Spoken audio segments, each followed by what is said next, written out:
Isso aqui não é um conselho, é um antídoto. Um antídoto direto e potente contra a paralisia de ficar esperando as condições perfeitas que, vamos ser sinceros, nunca chegam. É um ultimato para a vida. Beleza. Vamos começar colocando o dedo na ferida, diagnosticando uma doença silenciosa que, olha, mata mais sonhos do que qualquer fracasso que se possa imaginar. E o nome dessa praga é a síndrome do C. Sabe como é? Não dá febre, não dá tosse. Os sintomas não são físicos, mas ela age por dentro. Ela paralisa a alma, te coloca no estado de espera, uma espera que nunca acaba, sempre condicionando tudo que se poderia ser a alguma coisa externa. Ah, e os sintomas? A gente conhece bem.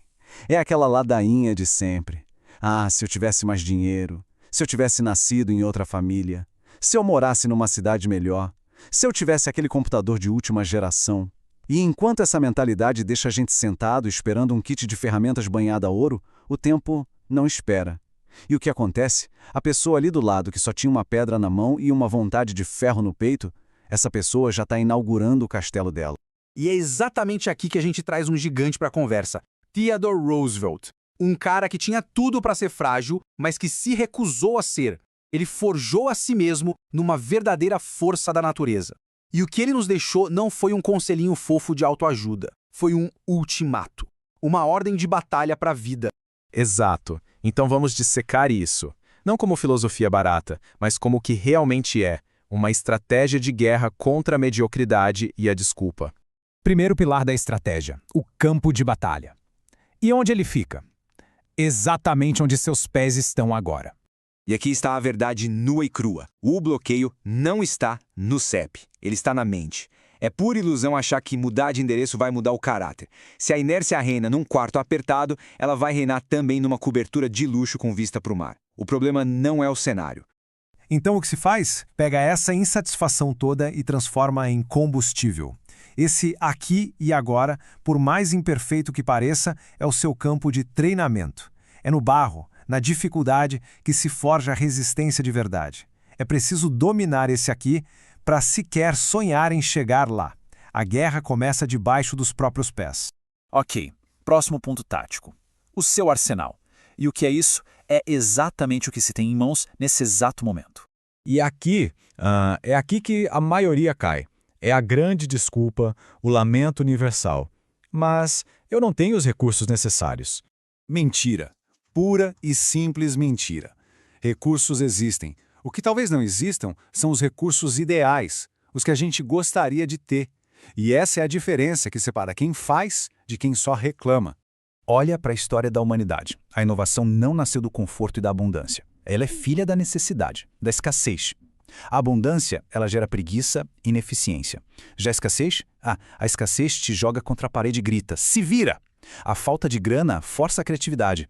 A falta de tempo força a produtividade. Nosso cérebro só ativa o modo turbo quando não tem outra saída. O que define a vitória, no final do dia, não é a pilha de recursos. É a engenhosidade. Essa capacidade de encontrar saídas onde não parece ter nenhuma. Isso vale 1000 vezes mais do que qualquer conta bancária recheada. É o espírito MacGyver, sabe? O cara com um chiclete, um arame, resolveu uma crise internacional. A pergunta é, o que dá para fazer com o que se tem na caixa de ferramentas agora? O que nos leva direto para o último pilar. E o mais importante, a execução, o movimento. E isso aqui tira a pressão de ter que dar um salto heróico. Ninguém está pedindo para salvar o mundo até o fim do dia. A ordem é fazer o que é possível. Não pode correr? Então ande. Não pode andar? Se arraste. A única regra sagrada é continue se movendo. 1 milímetro que seja. Porque a inércia é a morte em vida. A verdadeira medida de sucesso não é a comparação com os outros. O que importa é o seu delta, a mudança, a diferença entre o ponto de partida e o ponto de chegada, usando as cartas que o jogo te deu. O verdadeiro herói não é quem já começa no topo, é o alquimista, aquele que constrói algo grandioso a partir do pó. E só para colocar as coisas em perspectiva, 2 mãos funcionando, um cérebro que pensa, ar entrando e saindo dos pulmões, parabéns. O kit básico já te coloca com mais recursos do que 99% de todos os seres humanos que já pisaram neste planeta. É um privilégio absurdo que a gente esquece que tem. Então é isso. A sala de espera fechou. Acabou a enrolação. Considere isso o toque da corneta, o chamado final para a guerra. Que fique bem claro, o cenário perfeito é um mito. O momento ideal é uma farsa completa. Não se espera a tempestade passar para começar a construir. Se constrói no meio do caos. Se arruma a casa enquanto o furacão está passando. E chega de rezar por um caminho mais fácil. O caminho fácil cria gente fraca. É o caminho difícil que forja o caráter, que engrossa a pele. A prece certa não é me dê fardos mais leves. A prece certa é me dê ombros mais fortes. Então, levante-se, onde estiver, com o que tiver na mão, e faça o que precisa ser feito. Sem desculpa, sem amanhã, agora.